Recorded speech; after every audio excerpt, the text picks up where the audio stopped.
감사의 찬송을 받으신 줄로 믿습니다. 오늘도 하나님께 예배드리는 형제와 자매들에게 은혜와 사랑과 평강이 풍성히 임하기를 기도합니다.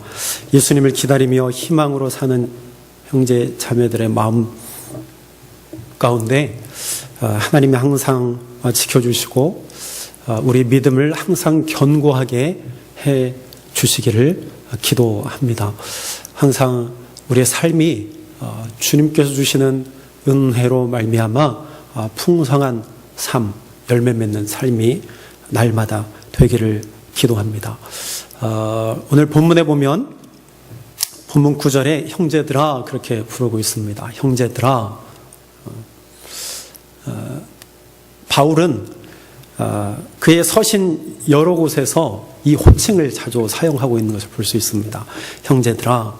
그래서 바울은 이 호칭을 사용할 때 무엇인가 간곡하게 내가 부탁을 한다든지 아니면 아주 중요한 말을 한다든지 아니면 자기의 마음에 있는 것을 아주 간절하게 드러내고 싶을 때 이 형제들아 라고 부르고 그의 말을 이어갔던 것을 볼 수 있습니다. 형제들아. 이 형제들이라고 해서 형제만 에게만 지칭하는 것이 아니죠. 그죠?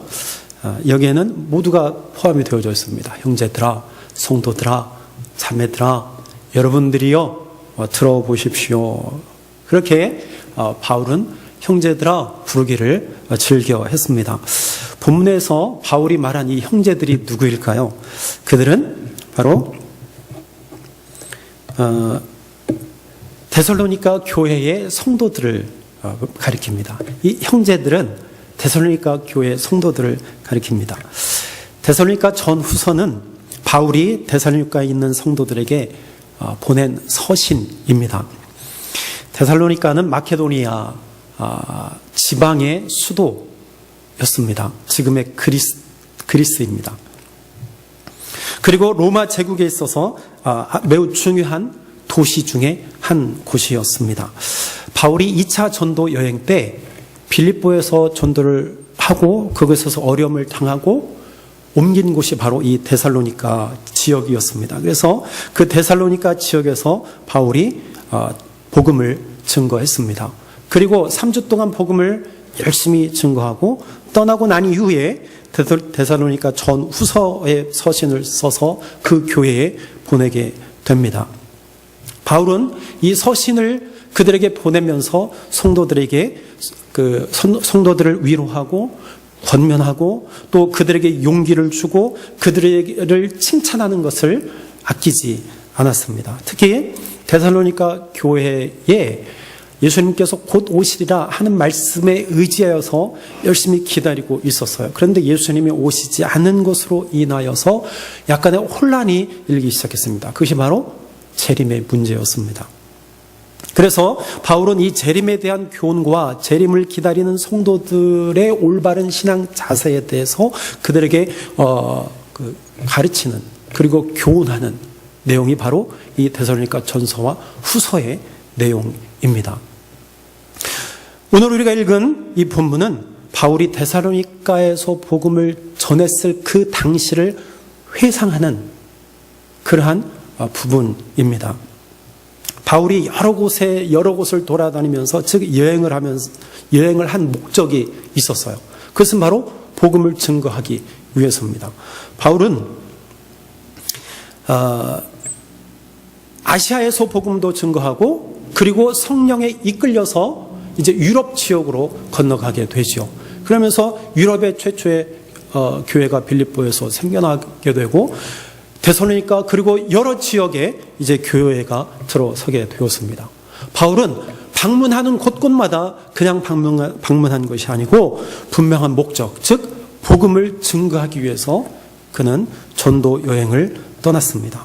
데살로니가에서도 그는 하나님의 복음, 하나님의 말씀, 예수 그리스도의 이름을 그곳에 있는 사람들에게 담대하게 전했습니다. 그것을 바울은 자기의 사명이라고 생각을 했습니다.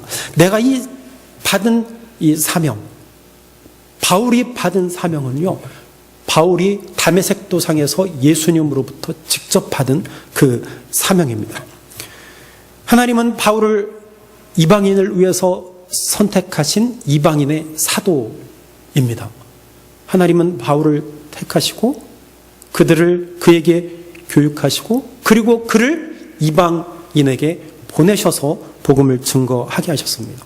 바울은 이 사명에서 자기가 벗어날 수 없다고 생각을 했습니다. 나는 이 세상에서 절대로 벗어날 수 없다. 그래서 더욱더 담대하게 하나님의 말씀을 증거했습니다. 고린도 전서 9장 16절에 보면 이렇게 말합니다. 만일 복음을 전하지 아니하면 내게 화가 있을 것이로다. 내가 내 자의로 이것을 행하면 상을 얻으려니와 내가 자의로 아니한다 할지라도 나는 사명을 받아노라. 그러니까 이 바울은요, 복음 전하는 사명, 나는 절대로 여기서 벗어날 수 없으므로 난 이 사명을 내가 감당하겠노라. 내가 자의로 하지 않는다 할지라도 이미 나는 사명을 받았기 때문에 충성심으로 내가 이 복음을 전한다. 그래서 그는 굳은 결심으로 하나님의 복음을 증거했습니다. 그가 하나님의 복음을 증거할 때에 그는 받은 그대로, 본 그대로 하나님의 복음을 전했습니다. 바울은요, 누군가의 비유를 마치기 위해서 듣기 좋게 꾸미지도 않았습니다. 듣기 좋은 말로 하지도 않았습니다. 사람들을 불편하게 할 만한 말을 미리 검열해서 그것을 제거해 버리지도 않았습니다. 사람들을 현혹해서 나를 따르라. 그러니까 말씀을 이용해서 전하며 너희는 나만 따르라 라고 하지도 않았습니다. 즉 말씀을 왜곡하지도 않았습니다. 그는 받은 그대로, 본 그대로, 들려진 그대로 하나님 말씀, 하나님의 복음을 도시마다 돌아다니며 말씀을 증거했습니다. 바울이 복음을 증거할 때에 그 말씀으로 말미암아 뜨거운 반응이 일어났습니다. 두 가지의 반응이 일어났죠. 상대적으로 두 가지의 반응이 일어났습니다. 하나는 바울은 대적하는 자들로부터 핍박을 받았습니다. 그는 복음을 전함으로 인하여서 옥에 갇히기도 했습니다. 재판정 앞에 서기도 했습니다. 그는 몰매를 맞기도 했습니다. 그는 죽을 고비를 여러 번 넘기게 되었습니다. 그러나 그 반대로 하나님의 말씀, 그가 전한 하나님의 말씀으로 말미암아 예수를 구주로 믿는 사람들을 얻기도 했습니다. 그래서 아시아에 그리고 유럽에 성도들이 생기고 그 성도들을 통해서 교회가 세워지게 되었습니다. 이렇게 복음이 전해지는 곳에서 서로 상반된 반응이 나타났습니다. 그런데요, 오늘날에도 이러한 현상이요, 예전이나 지금이나 동일하게 나타나고 있는 것을 볼 수 있습니다. 복음을 듣고 회개하고 하나님 앞에 나와 하나님의 자녀가 있는 반면에 복음을 배격하고 복음을 배척하고 복음을 전하는 자들에게 돌팔매질을 하고 그들을 추방하고 쫓아내는 이러한 일들이 오늘날에도 여전히 나타나고 있다는 사실이죠. 바울이 이렇게 죽을 고비를 넘기면서도 그의 사명을 지킬 수 있었던 것은 어디 있습니까? 그것은 다른 것이 아니에요. 복음의 능력을 붙들었기 때문입니다. 바울이 죽을 고비를 넘기면서도 복음의 능력을 그가 붙들었기 때문에 강하게 하나님의 말씀을 증거할 수 있었습니다. 여러분, 하나님의 말씀은요, 심령을 되살리는 능력이 있습니다. 무기력한 자의 삶을 변화시킵니다. 꺼져가는 생명의 불꽃을 다시 점화시키는 능력이 있습니다. 하나님의 말씀은 위선과 나태함과 잠자는 심령을 깨웁니다. 이게 바로 복음의 능력입니다. 그러나 하나님의 말씀이 제대로 증거되어질 때에, 하나님의 말씀이 있는 그대로 전해질 때에 이러한 능력이 나타납니다. 하나님의 말씀이 침묵하거나 들려지지 아니할 때 영적 위기가 찾아오게 됩니다. 이런 면에서 오늘 우리가 사는 이 시대에 말씀이 제대로 선포되어지고 예수 그리스도의 생명의 말씀이 온전히 전해지기를 우리는 기도해야 합니다. 성경이 인간의 도구로 전락이 될 때에 그것은 더 이상 하나님의 말씀이라고 할 수 없습니다. 그것은 단지 성경에 기록된 글자에 불과해요. 성경은 교양 교과서가 아닙니다. 영적 위기는 하나님의 말씀이 제대로 선포되어지지 않고 제대로 들려지지 않을 때 위기가 찾아옵니다. 성경의 저자들은 자신을 드러내기 위해서 성경을 기록한 것이 아닙니다. 성경의 저자들은 자신의 삶 속에서 만난 그 하나님, 그리고 그 하나님께서 삶 가운데에서 일으키신 놀라운 능력들, 일들을 후대에게 전하기 위해서 하나님 말씀을 기록했습니다. 그러므로 성경을 통해서 우리는 하나님을 보아야 합니다. 설교자나 하나님의 복음을 믿고 따르고 전도하는 자들은 그래서 늘 영적 감수성을 가지고 살아야 합니다. 말씀을 나의 도구로 삼으면 안 돼요. 그러므로 우리는 지혜를 모으고 수고하고 노력을 아끼지 말아야 합니다. 날마다 기도하며 날마다 성령님을 의지해야 됩니다. 우리가 말씀을 읽고 들을 때에 내 영적 눈을 여셔서 보게 하시옵소서. 하나님을 보게 하시고 저 천국을 보게 하시옵소서. 하나님 앉아 계신 저 보좌를 보게 하시옵소서. 기도해야 돼요. 성령님을 의지해야 됩니다. 또한 우리의 삶을 돌아보고 늘 우리는 수고하고 힘써야 합니다. 여러분, 바울은요, 하나님의 복음을 전하면서 수고하며 애를 썼습니다. 무엇보다도 남에게 피해를 주지 않기 위해서 낮에도 일하고 밤에도 일하면서 하나님의 복음을 전했습니다. 바울은 자급자족의 삶을 산 자였어요. 그것이 데살로니가 교인들에게 거룩한 영향력을 끼치게 되었습니다. 그리고 바울은 이렇게 사는 것이 교회를 향한 헌신이요 배려라고 생각을 했습니다. 바울은 고된 육체적 노동을 하면서도 복음을 전했습니다. 그래서 바울은요, 늘 풍성하기보다는 늘 부족한 삶을 살게 되었습니다. 바울에게 있어서 이 두 가지 일을 다 감당하는 것이 결코 쉽지 않았을 것입니다. 그럼에도 불구하고 그는 사도행전 18장 2, 3절에서 보는 바와 같이 천막을 만들면서도 하나님의 복음을 전하는 자비량, 전도자의 사명을 잘 감당해냈습니다. 어떻게 가능했을까요? 그것은 복음의 능력을 믿었기 때문입니다. 나는 부족하고 연약해도, 내가 이렇게 고된 일을 한다 할지라도 내가 복음을 통하여서 하나님 나라를 확장하고 그 복음의 능력이 나타나게 될 것을 그가 믿었기 때문에 복음을 증거하는 삶을 살게 되었던 것입니다. 여러분, 바울은 어떤 경제적인 이득이나 사회적 지위를 얻기 위해서 그는 살지 않았습니다. 그리고 그것을 얻기 위해서 복음을 증거하지도 않았습니다. 바울은요, 이러한 삶과는 거리가 멀었습니다. 오로지 복음을 전하면서 그 복음을 듣는 자들이 듣고 깨닫고 영적으로 성장한다면 그것으로 만족하고 자기의 목숨까지도 포기할 수 있는 그러한 믿음으로 복음을 증거하며 살았던 자입니다. 그래서 바울은요, 참된 예수의 제자라고 할 수 있습니다.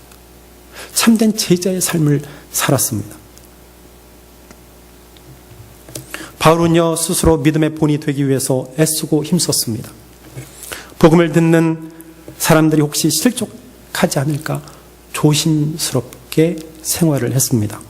바울은 자신의 복음 사역이 순수하고 진실하다는 것을 보여주려고 노력했습니다. 그래서 바울은 거룩하고 옳고 흠없는 삶을 살기를 갈구했습니다. 오늘 본문에는 이렇게 산 것을 데살로니가 교인들도 알고 하나님도 증언하신다, 이렇게 말하고 있습니다. 바울은요, 하나님과의 관계에 있어서 늘 거룩한 삶을 살기를 추구했습니다. 그뿐만 아니라 바울은요, 사람들과의 사이에서도 항상 바른 행동, 바른 삶을 살아가기를 날마다 원하고 원했습니다. 바울은요, 다른 사람으로부터 책망받을 만한 일을 하지 않으려고 힘쓰고 애썼습니다. 그만큼 바울은요, 절제된 삶을 살았다는 것이죠. 이렇게 바울은요, 그 삶을 통하여서 그 데살로니가에 있는 복음을 듣는 많은 사람들에게 거룩한 영향력을 끼치며 살았습니다. 그는 다른 사람의 생명을 풍성하게 하려면 하는 것이 자기의 사명이라고 생각하고 자기는 더욱더 낮아지고 열심히 일하면서 고됐지만 그러면서도 하나님 나라의 복음을 많은 사람들에게 전하는 그런 거룩한 삶을 살았습니다. 그래서 그의 복음을 듣는 사람들, 즉 대적하지 않고 그 전해지는 말씀을 통하여서 구원받은 자들, 그들의 영성이 더욱더 깊이 뿌리 내리게 되었습니다. 바울은요, 데살로니가에서 복음을 전하면서 그가 그렇게 헌신적인 삶을 살 수 있었던 것은 바로 아버지와 같은 마음을 품었기 때문입니다. 정말 그의 헌신이 없었다면 데살로니가 교회가 제대로 세워지지 못했고 그곳에 있었던 성도들이요, 제대로 성장할 수 없었을 것입니다. 정말 바울은 그곳에서 아버지의 마음, 여러분, 이 아버지의 마음이 어떤 마음이었을까요? 그것은 하나님 아버지의 사랑의 마음이 아니었을까요? 예수님의 마음이 아니었을까요? 바울은요, 하나님의 사랑의 마음을 품고 예수님의 마음을 가지고 데살로니가 교인들을 품었습니다. 그 아버지의 마음을 품고 그는 데살로니가에 있는 성도들에게 바른 길이 무엇인지, 진리의 길이 무엇인지, 예수님이 누구신지를 가르치고 권면하고 교훈했습니다. 그리고 그들을 격려하고 위로했습니다. 바울은 믿음 안에서, 그리스도 안에서 하나님을 사랑하며 섬겼고 데살로니가 교인들을 사랑하고 그들을 섬겼고 그들과 더불어서 함께 살았습니다. 바울은 복음을 전하고 말씀대로 살면서 데살로니가 성도들이 하나님 앞에서 합당하게 살게 하려는 간절한 소원을 갖고 있었습니다. 그런 마음이 있었기 때문에 헌신할 수 있었습니다. 그가 고된 일을 하면서도 그는 불평하지 않았습니다. 아니, 불평할 수가 없었던 것이겠지요. 하나님은요, 성도들을 부르셔서 자기의 나라와 영광에 이르게 하신다고 오늘 본문에서 말합니다. 하나님 우리를 부르신 목적은 하나님 나라와 영광에 이르게 하시기 위해서입니다. 여러분, 하나님이 바울을 부르신 것처럼 데살로니가 성도들을 부르셨습니다. 하나님은 데살로니가 성도들을 부르신 것처럼 오늘 우리 교회에 저희들을 부르셨습니다. 또한 하나님은 우리를 부르신 것처럼 우리를 통하여 또 다른 사람들을 부르고 계시다는 사실입니다. 여러분 다 아시죠? 그러므로 우리의 사명은 결코 헛되지 않습니다. 우리의 사명은 그래서 막중합니다. 하나님은 예수님을 이 세상에 보내셔서 그를 통해서 구원의 길을 여셨습니다. 그 예수님이 바울을 부르셨습니다. 바울은 그 부름에 합당한 삶을 살았습니다. 복음 전하는 삶. 그리고 그를 통해서 많은 교회들이 세워졌고 많은 성도들이 주님 앞에 나왔습니다. 그 교회들을 통해서 또 다른 곳에 성도들이 주께 돌아왔고 교회들이 세워졌습니다. 그리고 그 교회를 통해서 온 지구에 하나님의 복음이 증거되어지고 그리스도인들이 주님 앞에 나오고 그들을 통해서 교회가 세워지게 되었습니다. 그리고 오늘 이 땅에도 한신교회가 세워졌습니다. 그리고 또한 우리를 통하여서 또 다른 곳에, 또 다른 나라에, 또 다른 장소에 하나님의 교회들이 세워지게 될 것입니다. 여러분, 우리가 선교합니다. 우리는 북한을 위해서 선교하고 또 내 나라를 위해서 우리는 선교합니다. 여러분, 우리가 그냥 선교하는 것이 아니잖아요. 우리가 기도하며 선교비를 보냅니다. 또 우리가 간절히 원하면서 그들에게 선교비를 지원합니다. 그것은 무엇입니까? 그 목적이 뭐예요? 그것은 그 일들을 통해서 하나님의 복음이 증거되어지기를 원하고, 또 그 증거되어짐을 통하여서 죽은 영혼이 살아나고, 죽은 영혼이 살아남으로 인해서 하나님의 교회가 세워지고,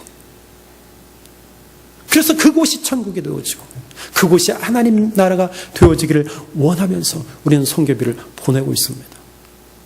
결국에는 무엇이 중요하다는 거예요? 선교비가 중요하다는 것이 아니고 하나님 나라, 하나님의 말씀, 하나님의 이름, 예수 그리스도의 이름이 중요하다는 것입니다. 그것이 우리의 비전이 되어야 합니다.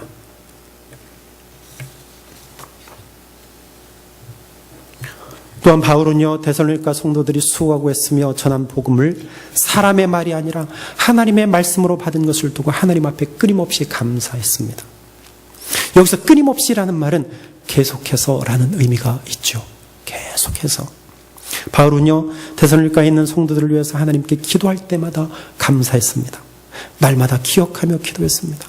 말씀 안에서 굳건한 믿음으로 살아가는 데살로니가 성도들을 기억하며 하나님 앞에 감사했습니다. 바울은 이 모든 것을 말씀의 역사라고 말합니다. 오늘 본문에 이 말씀이 너희 믿는 자 가운데서 역사하느니라. 역사하느니라.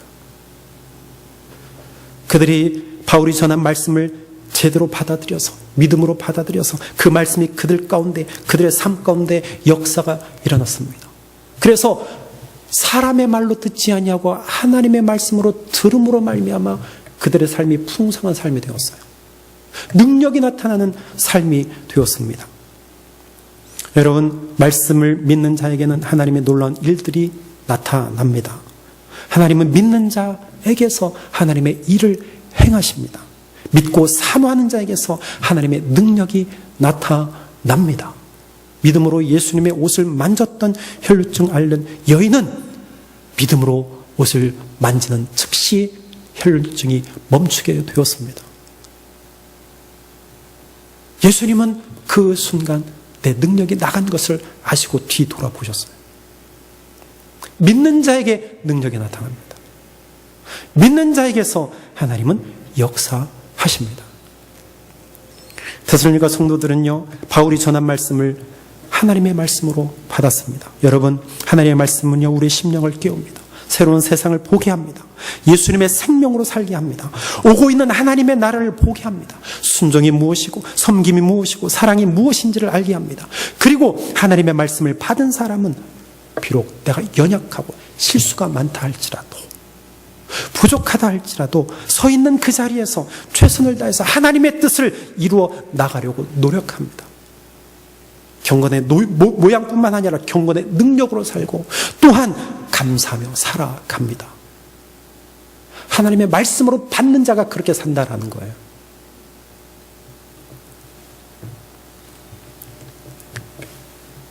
박 목사님이란 분이 있습니다.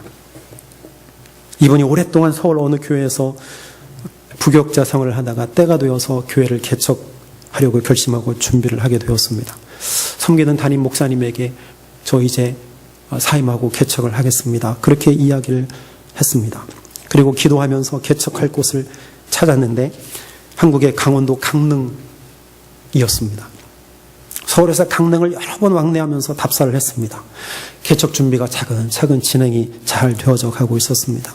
교회를 개척할 장소도 어느 정도 윤곽이 잡히고 섬기던 교회로부터도 많은 도움을 받게 되었습니다. 물질적으로도 많은 도움을 받았습니다. 그래서 이 목사님은 너무나 기뻤습니다. 모든 것이 은혜롭게 이루어진 것에 대해서 감사했습니다. 그런데 마지막 답사를 위해서 강릉을 향하다가 그만 아주 큰 교통사고를 당했습니다. 자동차가 정면으로 충돌을 하였는데 거의 형체를 알아볼 수 없을 지경이었습니다. 그런데 이 박 목사님이 기적적으로 그 안에서 목숨을 건졌습니다. 그러나 목숨은 건졌지만 그의 몸은 성한 곳이 없었습니다. 장이 파열되고 다리가 골절되고 머리에 손상을 입었습니다. 의식이 없었습니다. 이 목사님은 사고 직후에 병원으로 후송되어서 아주 대수술을 받았습니다. 그리고 몇 주 동안 의식이 없는 코마 상태로 지냈습니다. 의사도 포기하고 그를 바라보고 있는 가족들도 포기하고 성도들도 포기했습니다. 모두가 포기하고 있었는데 포기하지 않는 분이 한 분 있었는데 그분이 누구냐면 바로 하나님이셨습니다. 이 박 목사님이요, 의식이 돌아왔습니다. 사고를 목격하고 또 목사님을 알고 있던 모든 사람들은 말하기를 기적이다 말했습니다. 이건 기적이다. 여러분, 이 기적은요, 하나님의 은혜의 기적이었습니다. 하나님이 그를 살리신 것이죠. 목사님은 그 후에도 8번이나 수술을 더 받아야 했습니다. 지금도 그분은요, 다리에 철심을 받고 다녀요. 왜 안 빼세요? 물어보니까 병원이 싫다는 거예요. 더 이상 병원에 누워있기 싫어서 빼지 않는다는 것입니다. 제가 옆에 있으면 들리지 않아요. 그 쇳소리가 들리지 않는데 목사님 본인은 또 들린대요. 걸을 때마다 그 쇳소리가 들린다는 거예요. 이 박 목사님은요, 어느 정도 회복이 되고 난 이후에 한국에서 개척을 포기하고 방글라데시의 선교사로 헌신하게 됩니다. 그분은 2000년부터 지금까지 오랜 기간 동안 주의 말씀을 방글라데시에 있는 현지들에게 전하고 여러 가지 사역을 하고 계십니다. 이분이요, 제가 방글라데시에 있을 때 교육 목사로 섬기던 한인 선교교회의 담임 목사이신 박차관 목사님이십니다. 현재 70세 되었습니다. 그분은요, 자신이 교통사고 가운데서 살아나 덤으로 사는 나의 삶에 대해서 감사했습니다. 덤으로 사는 인생. 그 자리에서 내가 죽었어야 되는데 이것은 하나님의 인생입니다. 하나님의 삶입니다. 그런데 이 박 목사님이요, 그것보다 더 감사한 것이 있다고 말합니다. 그것이 뭐냐면, 방글라데시에서 불쌍한 영혼들에게 하나님의 말씀을 전할 때 그들이 말씀을 듣고 말씀에 관심을 가지고 그들의 입을 벌려서 예수 이름을 믿겠습니다 라고 말할 때 그때가 더더욱 감사하다는 거예요. 복음을 받아들이고 말씀에 따라서 정직하게 살려고 하는 그들의 모습을 보면서 감사할 수밖에 없다는 거예요. 내 삶을 건지신 것도 감사하지만 저 척박한 땅에서 복음을 갈망하고 복음대로 살기를 원하는 저들, 정말 어렵고 힘든 상황 가운데서 예수 그리스도를 구주로 고백하는 저들을 바라볼 때 감사할 수밖에 없다고 고백합니다. 여러분, 이 박 목사님의 감사가 오늘 본문에 바울이 했던 감사와 동일한 것이 아니겠습니까? 여러분, 다른 누군가가 우리 교회를 생각하면서 끊임없이 감사하고 있을까요?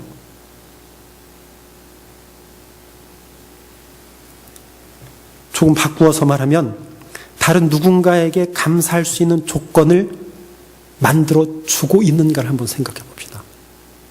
우리가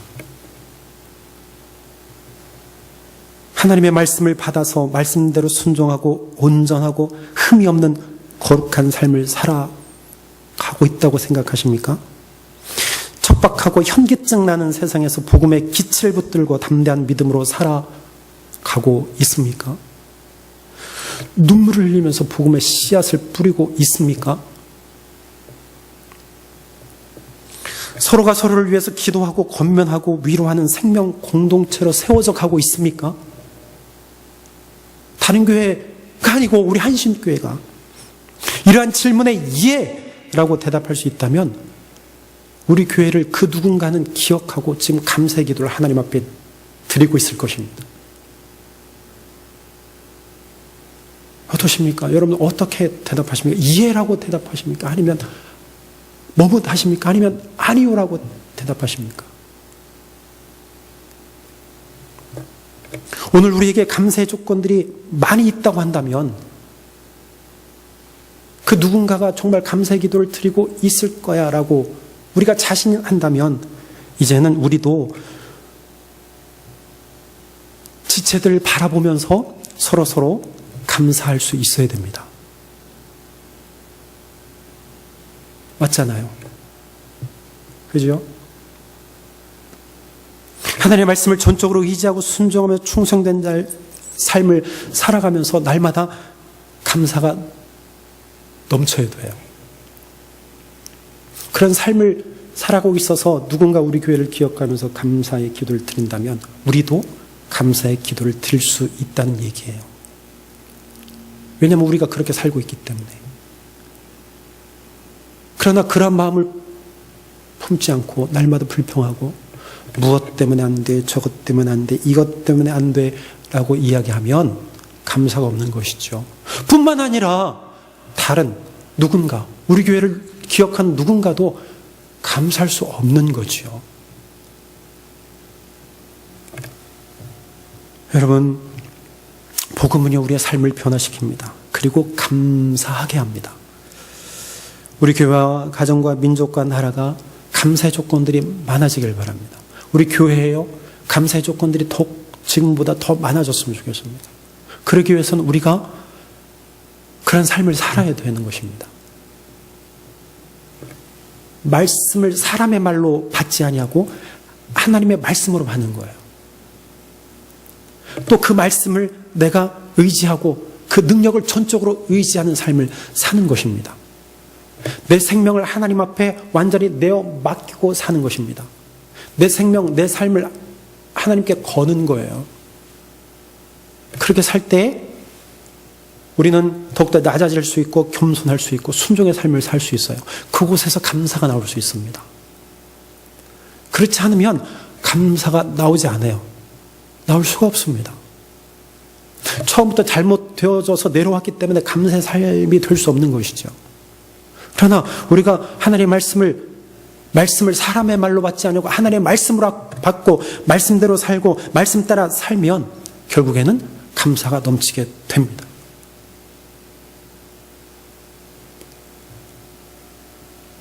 우리 교회에 많은 목사님들이 거쳐갔습니다. 그분들이 우리 교회를 기억할 것입니다. 여러분들 기억할 것입니다. 어떠한 기도를 그들이 드리게 될까요? 아, 그 교회 생각하기도 싫어. 그러한 교회가 되기를 원합니까? 아니면 그 교회를 생각하면서 생각할 때마다 바울처럼 하나님 앞에 감사하고 더 기도하고 더 기억하고 그 교회만 생각하면 날마다 기쁨이 넘치고 감사가 넘치는 그렇게 되기를 원합니까? 여러분, 후자가 되었으면 좋겠어요. 우리 교회를 거쳐간 목사님들이 참으로 이런저런 이유로 떠나셨지만 그분들이 우리 교회를 지금 생각할 때는 좀 감사의 기도를 드리게 되었으면 좋겠습니다. 그러기 위해서는 우리가 그들 위해서 기도해야 되고 우리가 그러한 조건들을 많이 보여줘야 돼요. 그래야 되지 않겠습니까? 그것이 참된 교회예요. 그것이 하나님이 기뻐하시는 교회고 그것이 바로 감사가 넘치는 교회예요. 그러므로 나 자신이 우선 말씀에 엎드려야 됩니다. 그리고 지체들을 바라보면서 감사해야 돼요. 너 왜 그렇게 살아? 당신 왜 그렇게 살아? 당신 왜 그 모양이야? 아니고 그냥 보듬고 아끼고 사랑하고 정말 바울이 이 아버지의 마음으로 데살로니가 교인들을 권면하고 위로하고 경계하였듯이 정말 아버지의 마음으로 사랑하는 마음으로 권면하고 이끌어주고 밀어주고 지난날 다 뒤로 하고 이제는 앞으로 전진하는 감사가 넘치는 그런 교회가 됐으면 좋겠습니다. 이게 우리의 사명이에요. 지금부터 우리가 해야 할 일들입니다. 이 추수의 계절 우리가 오늘 바울이 데살로니가 교인들을 바라보면서 감사했습니다. 끊임없이 감사했습니다. 이제는 우리도 감사하십시다. 하나님을 감사하십시다. 우리 가정을 보면서 우리 교회들 보면서 우리 지체들 보면서 우리를 거쳐가신 목사님들 보면서 감사했으면 좋겠어요. 힘들고 어렵지만 참 우리를 무겁게 하는 현상들이 많이 있지만 그래도 하나님 앞에 감사, 그럼에도 불구하고 감사 하나님 앞에 감사의 삶을 사는 저놈이 되기를 주의 이름으로 축원합니다. 기도하겠습니다. 하나님 고맙습니다. 감사합니다. 하나님 우리의 삶이 날마다 감사가 넘치게 하옵소서. 하나님의 말씀 따라 살게 하옵소서. 하나님 주를 기다리며 믿음으로 살게 하옵소서. 하나님 불평과 불만보다 하나님 날마다 감사하게 하옵소서. 아버지 하나님이 거짓되고 헛된 입술이 아니라 감사 입술이 되게 하옵소서. 오늘 바울이 데살로니가 성도들을 바라보면서 끊임없이 감사 기도를 하나님 앞에 드렸습니다. 하나님 저희들도 하나님 앞에 감사 기도를 날마다 드리기를 원합니다. 또한 감사의 조건들이 날마다 많아지게 하옵소서. 또한 아버지 우리 교회가 온전히 주님께서 원하신 교회로 성숙되어지는 교회가 되기를 원하오니 주여 은혜 베풀어 주옵소서. 모든 말씀을 예수님의 이름으로 기도하옵나이다. 아멘.